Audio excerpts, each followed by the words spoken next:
Unidentified does not mean unknowable, a scientific approach to UAPs and UFOs. Good evening, and thank you for being willing to think with me for a little while. If you'll indulge me, I want to begin with a brief explanation of why I'm here talking about this topic at all, and why, in recent years, I've started discussing UFOs and UAPs more publicly. I grew up in New Mexico, a place where conversations about UFOs occasionally drift into everyday life. I encountered the ideas early, but for whatever reason, I never formed strong convictions in either direction. Not because I had reached some carefully reasoned conclusion, but mostly because I hadn't looked very deeply. Sometimes a story would catch my interest, but more often my attention drifted back to science fiction shows rather than the real-world arguments and controversies surrounding UFOs. A handful of years ago, that changed a little. An engineering coworker of mine began sending me videos about UFOs, radar footage, pilot interviews, documentaries. He jokingly called it my homework. I found it amusing, so I watched what he sent and wrote back with my thoughts. I think I frustrate him. He finds these materials compelling, even persuasive, and he regularly seems surprised, if not annoyed, that I remain skeptical. This back and forth has gone on for years. Eventually, I decided to respond not just privately but publicly by creating video responses. I hope 3 things come from that effort. First, I want to clarify my own thinking, writing and speaking force precision. Second, I want to share those thoughts with anyone who's interested, especially people who value curiosity but also value rigor. And third, if I'm being completely honest, I sometimes suspect my friend mostly watches pro-UFO content and struggles to engage with more than a dozen words that seriously question his conclusions. So tonight I want to share how I think we should evaluate extraordinary claims within the UFO and UAP community.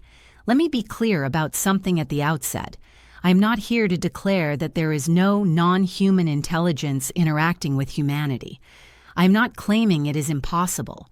I am saying something more modest, and I think more important, that proper epistemological standards must be applied to the claims and the data. And when we apply those standards today, I am not convinced that the conclusion of non-human intelligence is justified. That conclusion could change in the future. But after the non-personal portion of this talk, I hope you'll understand why I'm where I am right now. With that, thank you for indulging me. Let's begin. We live in an age of unprecedented data and unprecedented temptation to overinterpret it. Human progress has never depended solely on curiosity, but on restraint, on the discipline to separate what we wish were true from what the evidence actually supports. Nowhere is that discipline more necessary than in how we interpret unidentified aerial phenomena. The question before us is not whether UAPs exist. They do. The question is how we should think about them. That question is epistemological. Epistemology asks a simple but demanding thing. How do we know what we know? In science, knowledge rests on evidence that is observable, testable, independently verifiable, and repeatable. When those standards weaken, belief fills the vacuum left behind. Unidentified does not mean extraterrestrial. It does not mean interdimensional. It does not mean non-human intelligence. It means we do not yet have enough information to classify what was observed. That distinction matters. To move from "we don't know what this is" to "it must be something extraordinary" is not a discovery. It is a conjecture, and a strong one. A sound epistemological approach begins with Occam's razor. Among competing explanations, we should prefer the one that makes the fewest assumptions. This does not guarantee correctness, but it guards us against unnecessary speculation. And history is very clear on this point. Atmospheric phenomena, sensor artifacts, optical illusions, human perceptual limits, and classified but terrestrial technologies have repeatedly explained sightings that once seemed extraordinary. Once better data became available. This pattern should humble us. Witness testimony, even from trained observers like pilots or radar operators, must be handled carefully. Humans are pattern-seeking creatures. We are shaped by expectations. We are influenced by stress, novelty, limited vantage points, and imperfect memory. And instruments, for all their sophistication, are not neutral arbiters of truth. Sensors are designed with assumptions. They filter, compress, threshold, and sometimes misrepresent reality. An image can be compelling and still be misleading.